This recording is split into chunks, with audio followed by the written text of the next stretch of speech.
လေကြရင်တဲ့ကိုကအဲ့ဒီလိုမျိုး manifest လုပ်နေပေမဲ့ဆူတောင်းနေပေမဲ့အဲ့ဒ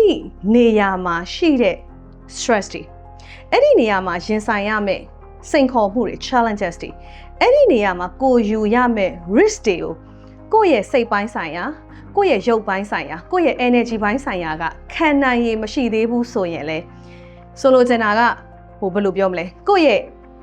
့ဒီပေါ့နော်အဆောင်အရှောက်တွေကအဲ့ဒီနေရာကိုသွားဖို့အတွက်အရန်ကို challenges တွေများနေဒီမှာနေရတာမှအေးဆေးဆေးနေရအောင်ပဲအဲ့ဒီအမြင့်တနေရာကိုရောက်သွားရင်အောင်မြင်သွားရင်အဲ့လောက်ကြီးချမ်းသာသွားရင်သူဒီအဲ့ဒါကိုကောင်းကောင်း manage မလုပ်နိုင်သေးဘူးကောင်းကောင်း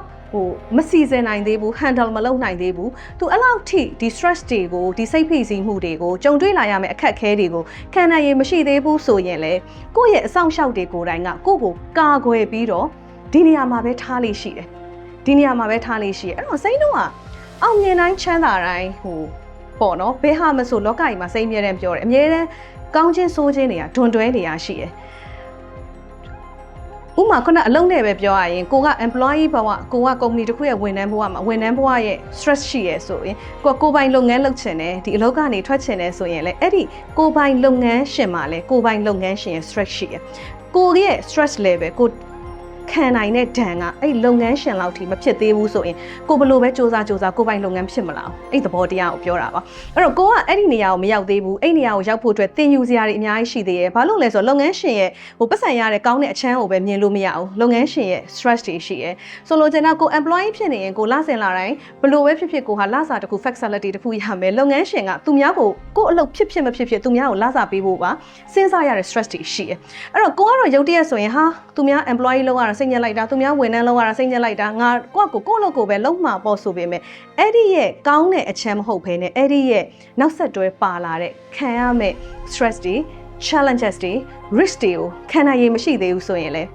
ကိုက protect အလုပ်ခံရတယ်တခါလေကြာရင်ကိုယ်ဆူတောင်းနေမပြေသေးဘူးဆိုတာကိုအဲ့ဒဏ်တွေကိုခံနိုင်ရမရှိသေးလို့ကိုယ့်ရဲ့ guidance တွေကကာကွယ်ထားတာမပေးသေးတာမျိုးတွေလည်းရှိတတ်တယ်အဲ့တော့အဲ့ဒါအရန်ကိုစိတ်ဝင်စားစရာကောင်းတဲ့အချက်ပေါ့နော်အဲ့တော့နောက်တစ်ချက်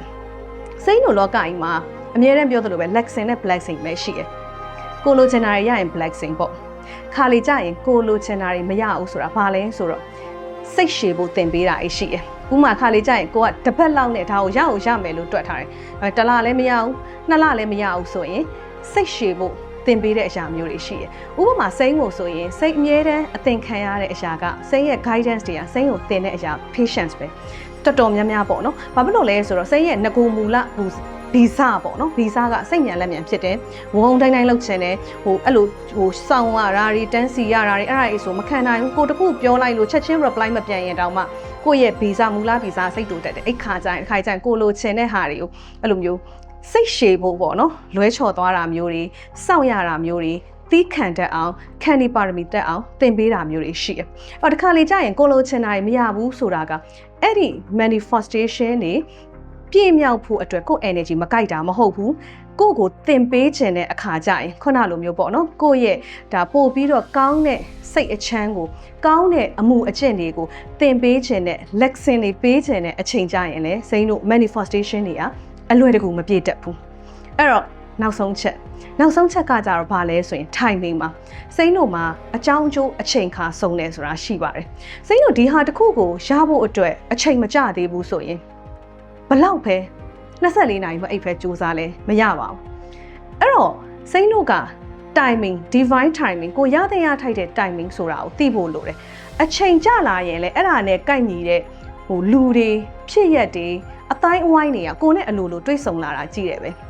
စိမ့်ဘဝမှာဆိုရင်ဒါလေးတစ်ခုသွားဖို့ဒါလေးတစ်ခုလုပ်ဖို့အချိန်ကြပြီဆိုရင်အဲ့ဒီလုပ်ရမယ့်အကြောင်းတရားတွေသွားရမယ့်အကြောင်းတရားတွေကသူ့သဘောသူဆောင်ပြီးပေါ်လာတာကြည့်ရပဲအဲ့တော့ကိုကဒီအချိန်မှာအရန်ဖြစ်ချင်နေတာကကိုယ့်ရဲ့အတ္တကိုယ့်ရဲ့လောဘကိုယ့်ရဲ့ ego သာဖြစ်ပြီးတော့သူ့သဘောသူဆောင်ပြီးဖြစ်တာဒီအနတ္တသဘောတရားဖြစ်တယ်အဲ့တော့စိမ့်တို့ကလောကကြီးမှာကိုဖြစ်ချင်တာဘာမှမဖြစ်ဘူးသူ့သဘောသူဆောင်ပြီးပဲဖြစ်တာအဲ့သူ့သဘောသူဆောင်ပြီးဖြစ်တဲ့အ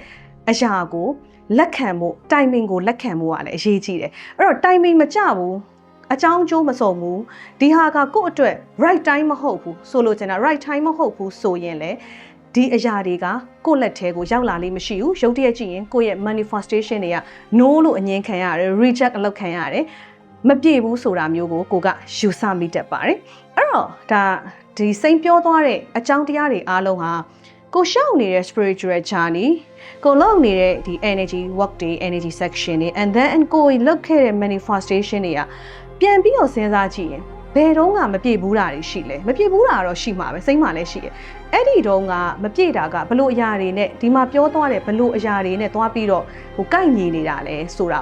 ကိုဒီဗီဒီယိုကနေပြီးတော့ပြန်ပြီးတော့ reflect လုပ်လို့ရတယ်ပြန်ပြီးတော့သုံးသပ်လို့ရတယ်ပြန်ပြီးတော့စဉ်းစားလို့ရတယ်အဲ့လိုမျိုး reflect လုပ်တဲ့အခါမှာကိုကဘယ်အချက်နဲ့ညှိနေတာလဲဘာဖြစ်နေလို့လဲဆိုတာကို